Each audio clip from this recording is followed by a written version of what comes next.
the matters that people have been discussing is the welfare that's given to development firms who do business in Riverside City and County.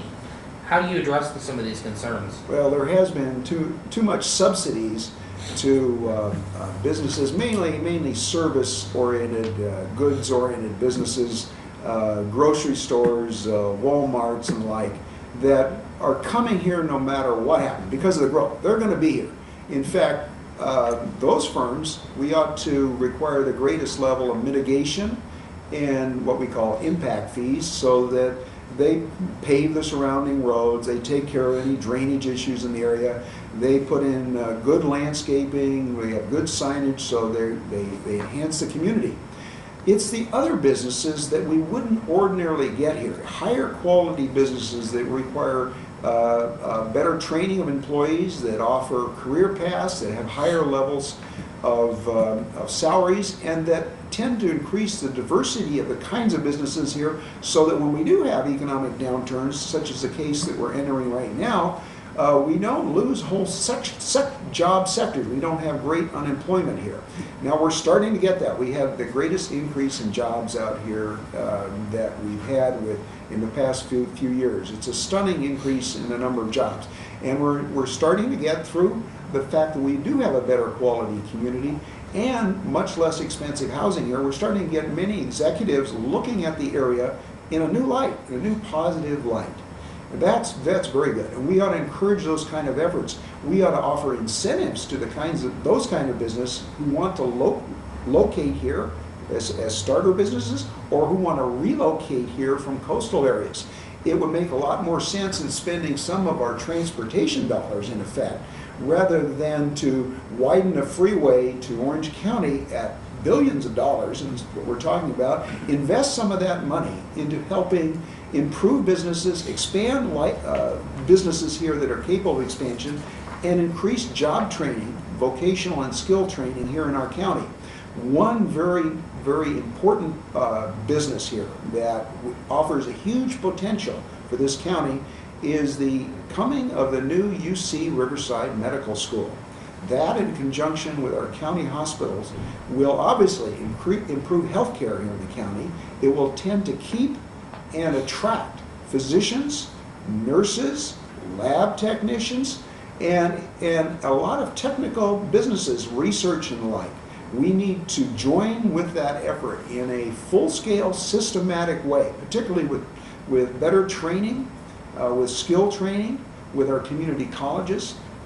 We need to expand the county's health clinic system. We now have 10 clinics in and around the county, and to join with the physicians groups here in the county and other hospitals and other healthcare institutions. That single improvement is really transformational and can lead to many other business improvements and improve generally our quality of life. So I see a great potential here for our county if we do keep our eyes on the ball. And the ball is not just getting more jobs, but elevating the level of businesses here, and and investing in those quality businesses and in the human capital, in the training and the educational levels of our workforce. Okay. With Riverside being the fastest growing county in the state, how will the county address gridlock highways and undeveloped roads? Well, we're attacking this very critical issue in a variety of ways, and the public has joined in. As we all know, this county, all the voters have agreed to tax themselves with a ½ cent on our sales tax for transportation by a 69% margin. But we've gone beyond that. That's a major mainstay of our funding plan here, along with the state and federal gas taxes. But we've gone beyond that, and I think I've been instrumental in helping to add another critical funding source, and that is from new development.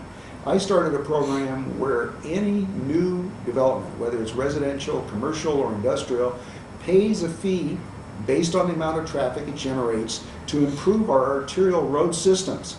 That program has already amassed $453 million and is projected to raise $4.75 billion over the next 20 years.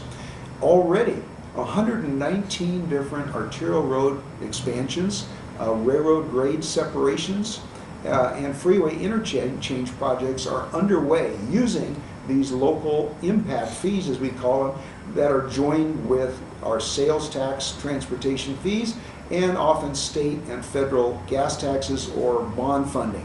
So that Riverside County is going to have a lot of transportation improvements being unleashed now. And it's a good thing because it provides a lot of jobs too.